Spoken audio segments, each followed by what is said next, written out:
एक आगमन का जो। और आइए अब आपको सीधे लिए चलते हैं। रक्षा मंत्री राजनाथ सिंह इस वक्त महू में मौजूद हैं और रण संवाद कार्यक्रम को संबोधित कर रहे हैं। सीधा रुख करते हैं।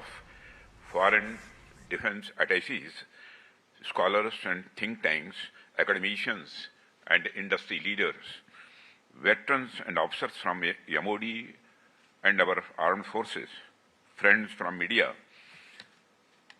There is no other, ladies and gentlemen. I am immensely happy to join the Rana Samvad program here on this sacred land of Mahu. This is the very land that gave birth to Dr. B.R. Ambedkar, a towering intellectual of our country, and at the same time honored the Indian Army with a glorious tradition of scholar warriors, a tradition that makes the entire nation proud. Friends, the very title of the program, Ran Samvad, strikes me as a quite interesting. The name itself is a subject to think about and reflect. And on one hand, Ran evokes the imagery of battle and conflict, and on the other hand, Samvad points towards dialogue, discussion, and reconciliation. At first glance, the two words seem contradictory.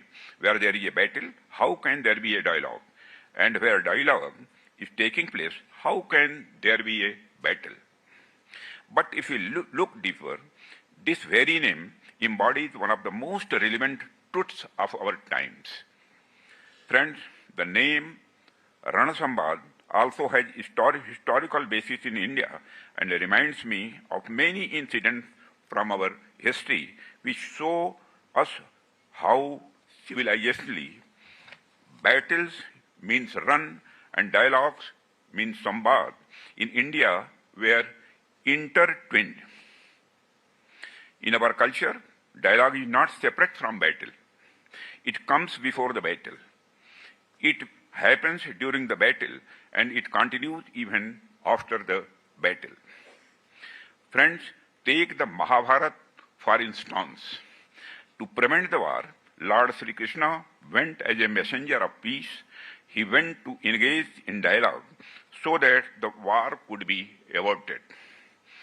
But when Duryodhan, the antagonist of the epic Mahabharata, refused, the war became inevitable. Even then, during the battle, there was dialogue, and this dialogue is popularly remembered and has been immortalized as a Bhagavad Gita. And after the war was over, there was again dialogue between Yudhishthir and the Bhishma, who lay on his bed of arrows, imparting wisdom of governance and the statecraft. This unique blending of battle and dialogue is something that can only be found in ancient culture such as India. That is why I congratulate you all for choosing such a truly meaningful name for this event. Friends, in today's global environment, it is often the breakdown of dialogue that becomes the root cause of hostility and the conflict. On the other hand, even in times of war, maintaining channels of dialogue remains essential. Many of you would have heard of or read Sun Tzu classic work, The Art of War. In that book, Sun Tzu writes, in war, prepare for peace, and in peace, prepare for war. This shows that from ancient times across the world, war and dialogue have complemented each other. It is therefore a matter of deep satisfaction for me to be present at this Ran Samvad organized through the joint initiative of our tri-services. I am told this is the very first edition of the program, and for that I extend my heartfelt congratulations to the Chief of Defence Staff and all the three services chiefs and Lieutenant General Shahi, along with my best wishes for the future. Friends, when it comes to dialogue, our Indian philosophical thought accords dialogues. a very high place. History bears witness that in our tradition, exchange of ideas and thoughts has never been confined merely to the realm of diplomacy, but has also been an integral part of our cultural development. I believe that today, Ran Samvad is not merely an academic exercise, but one that will further refine our strategic and diplomatic outlook. The thoughts and the conclusions emerging from this dialogue will not only strengthen our defense strategy, but also make a long-term contribution to the nation's overall security architecture and its path of development. Friends, as we begin our discussion on the Ran Samvad, I would like to start with the idea of Ran or battle itself. Since the dawn of civilization, war has been an inseparable part of the human society. And history bears witness to the fact that wars have always left behind devastating consequences. No matter the era or the geography, the outcome of war has invariably been destruction. The loss of human lives and the resources in war can never be justified. Friends, at the very outset, let me emphasize that India has never been a nation that seeks war. We have never initiated aggression against anyone. However, the present geopolitical reality is quite different. Even though we do not harbor any aggressive intent, if someone challenges us, it becomes imperative that we respond with strength.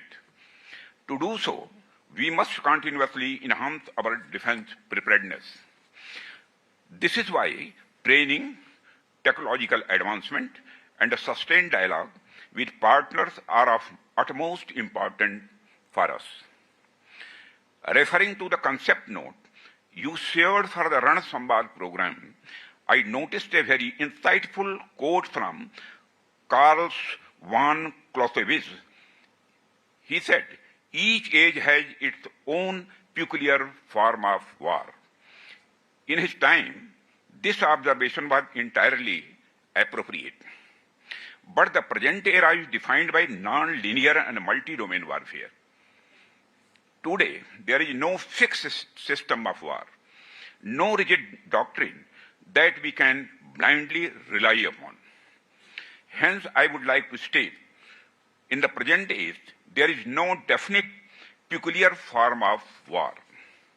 Friends, if we, for instance, consider the age of colonialism, when naval power was the foremost symbol of strength across the world, nations with formidable and well-equipped navies not only dominated sea trade routes, but also extended their influence over distant lands.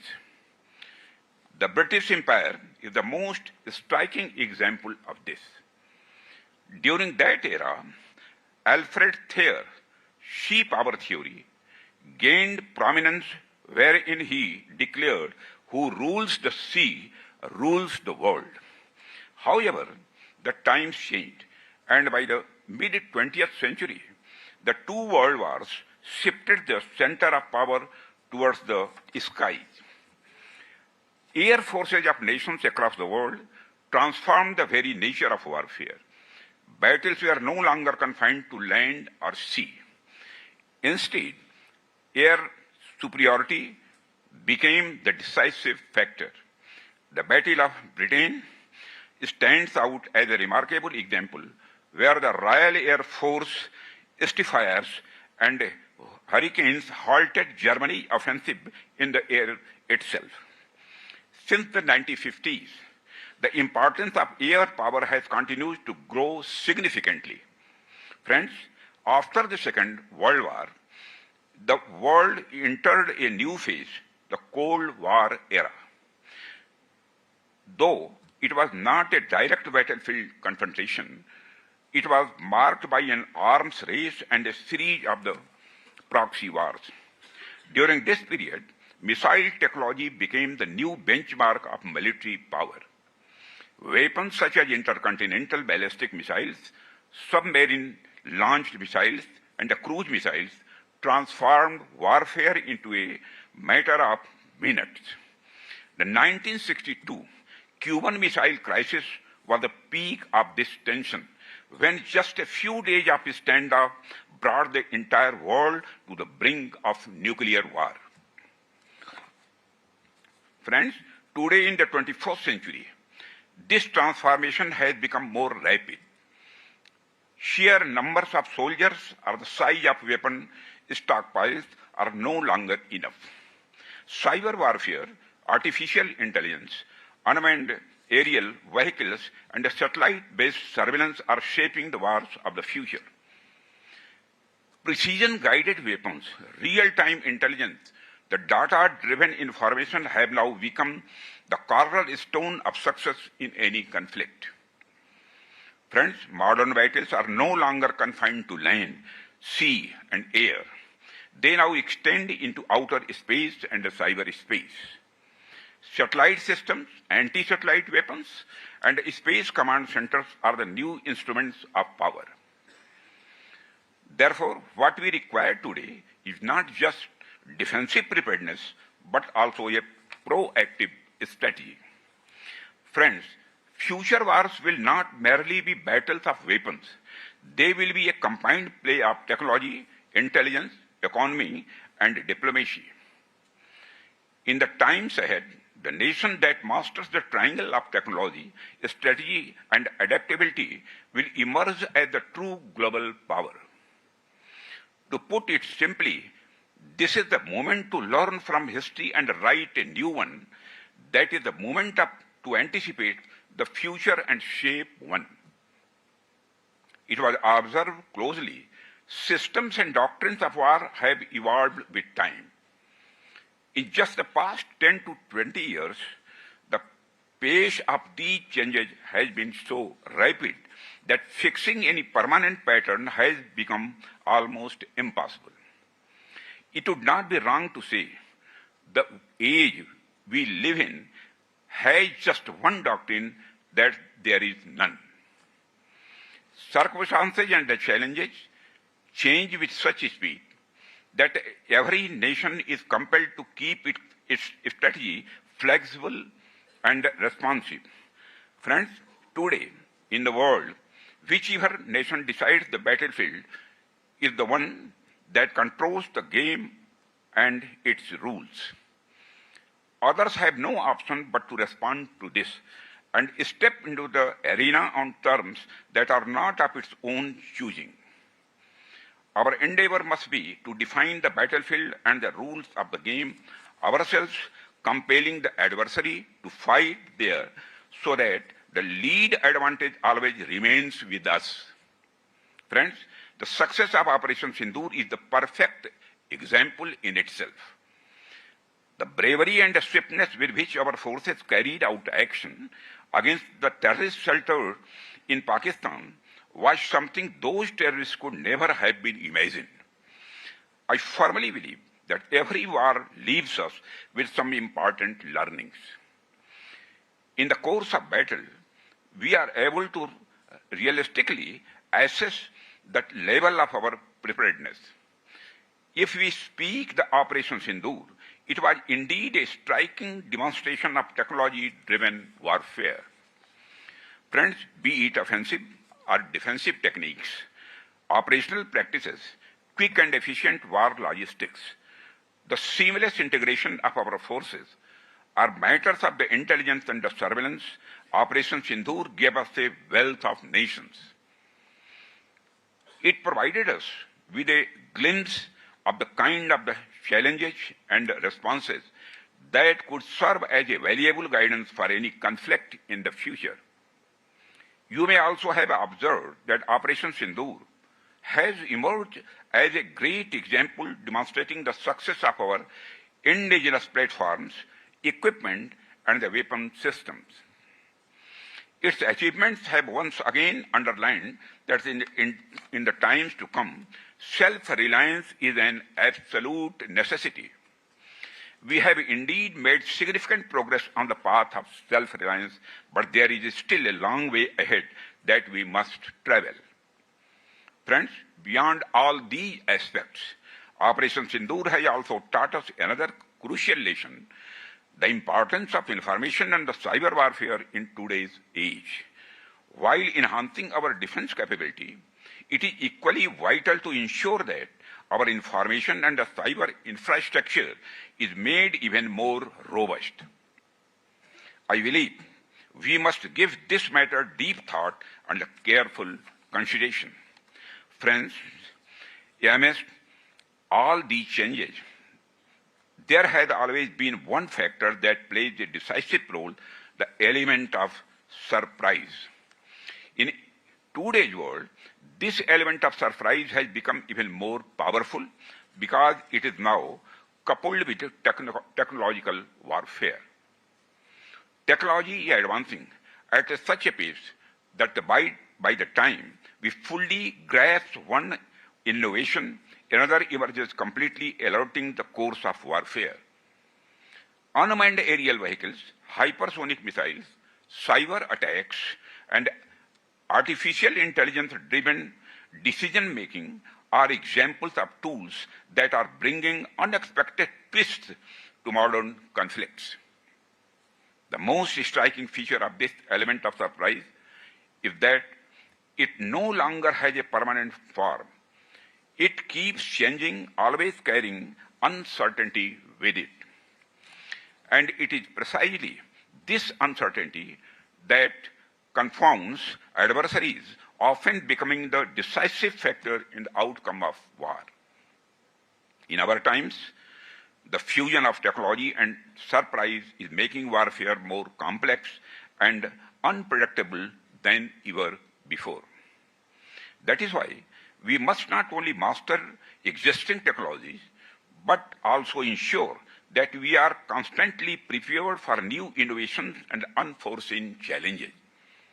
Friends, if you look at the recent example, you can see the conflict between Russia and Ukraine.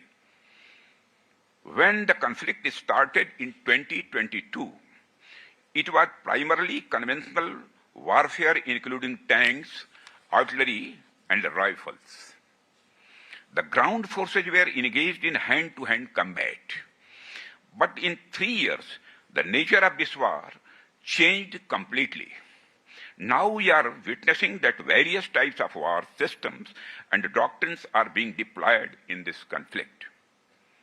Initially, this battle was being fought with the help of tanks and artillery, but now drones, sensor-based weapons, and precision-guided munitions are playing a decisive role. This change shows how the methodology and the tactics of war can change in just a short period of time.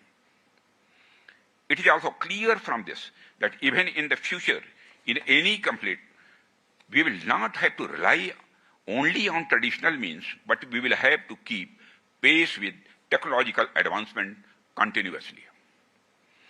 At the same time, I believe that the component of the self-reliance in the defense sector is one of the most important components.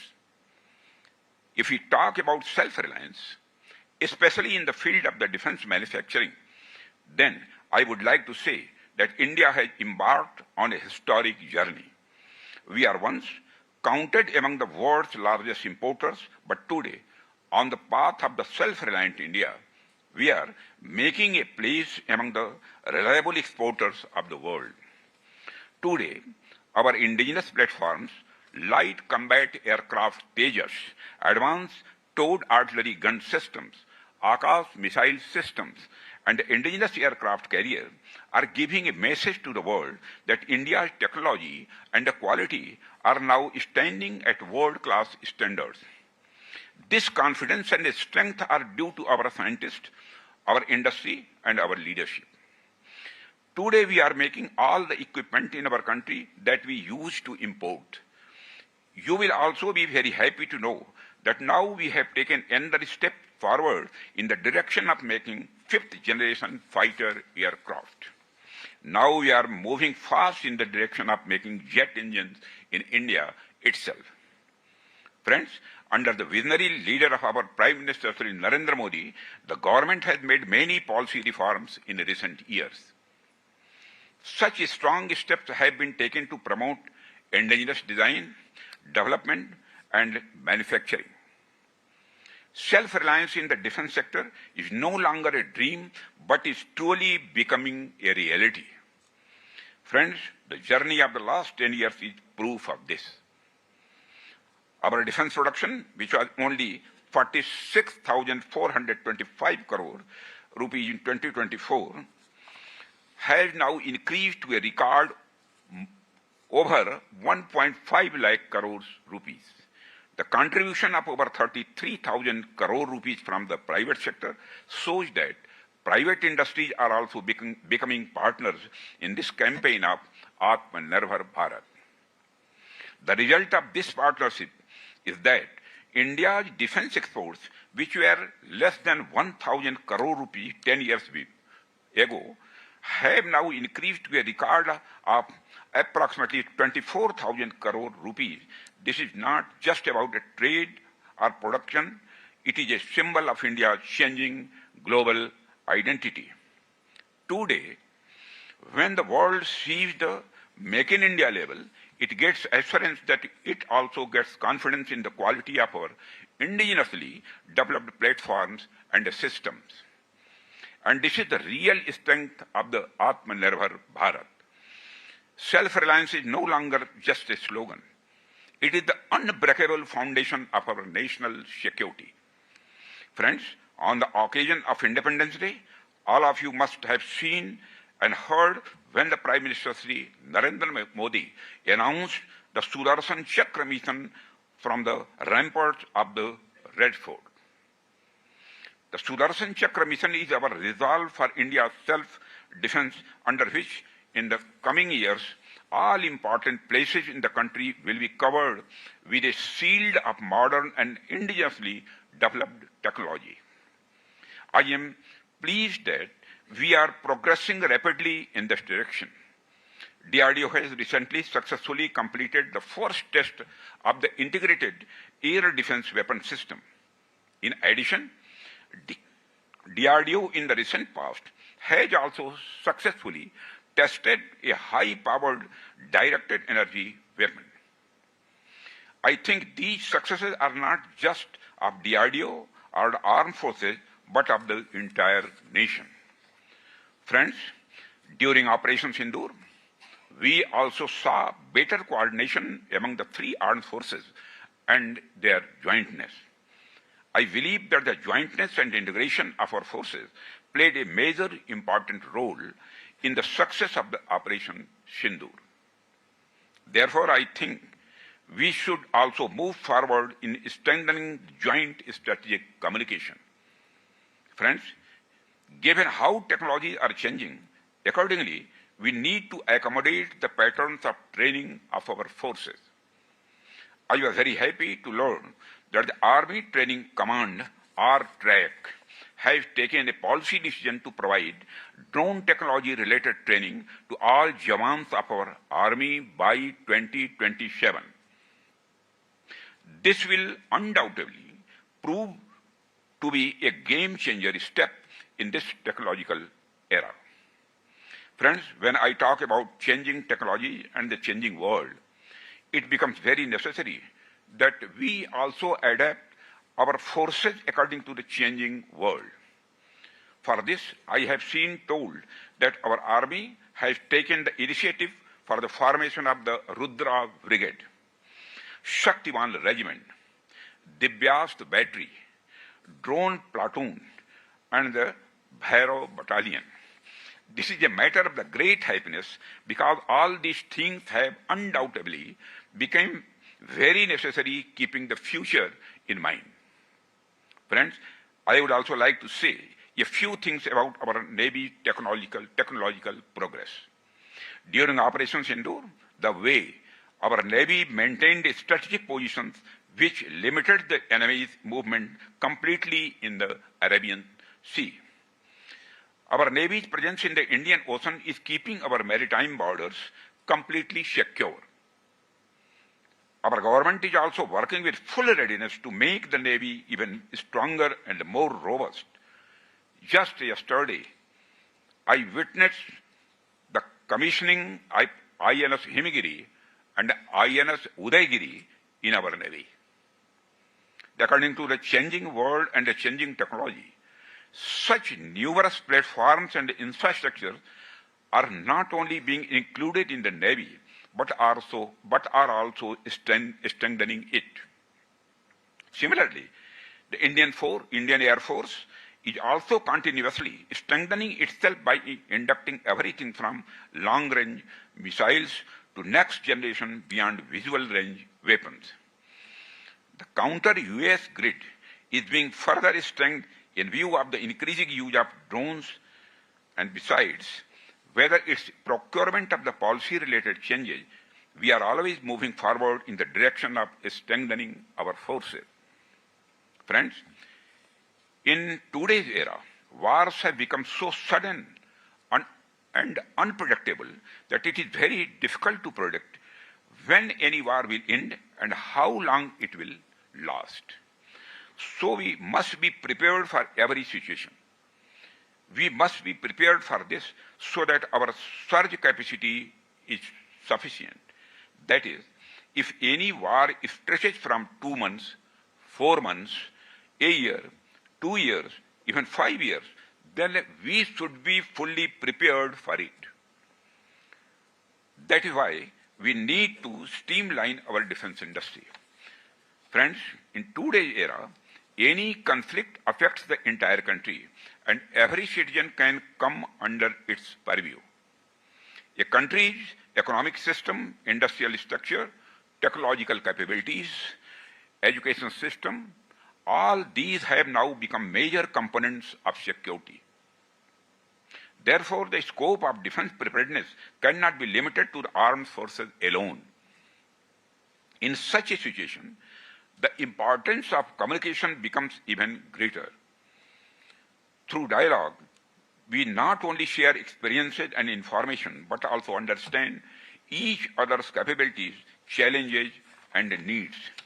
And this understanding leads us to those strategies which are necessary for success in multi-dimensional warfare. Friends, I want to emphasize that in today's time, the responsibility of being prepared is not only for the soldiers. The whole country and every citizen will have to be alert and capable at their own level. National security is no longer just a matter of armies, but has become an issue of a whole-of-nation approach. In this, the active role of industries, academia, media, technical institutes, and the civil society is necessary. Friends, the country's defense is not only handled by soldiers at the border, but also by the scientists who develop new technologies, the industrialists who produce weapon systems, and the teachers who prepare the next generation for warfare. Friends, when we look ahead, we should remember that the challenges before India are formidable, but our resolve and courage are even bigger. The world respects us not just for strength, but for our dedication to truth, peace, and justice. We do not want anyone's land, but we are ready to go to any extent to protect our land. We must take this country forward with our unity, our clear intentions, and the full commitment. With this confidence, we will confidently march toward 2047 and take India to new heights. Friends, in the end, I would like to say that today's Samvad is not just an exchange of views, but an opportunity to understand the various dimensions of the security, policy making, and understanding different facets of the three services. The discussions here will give us an opportunity to think about how we can make India more empowered, secure, and self-reliant.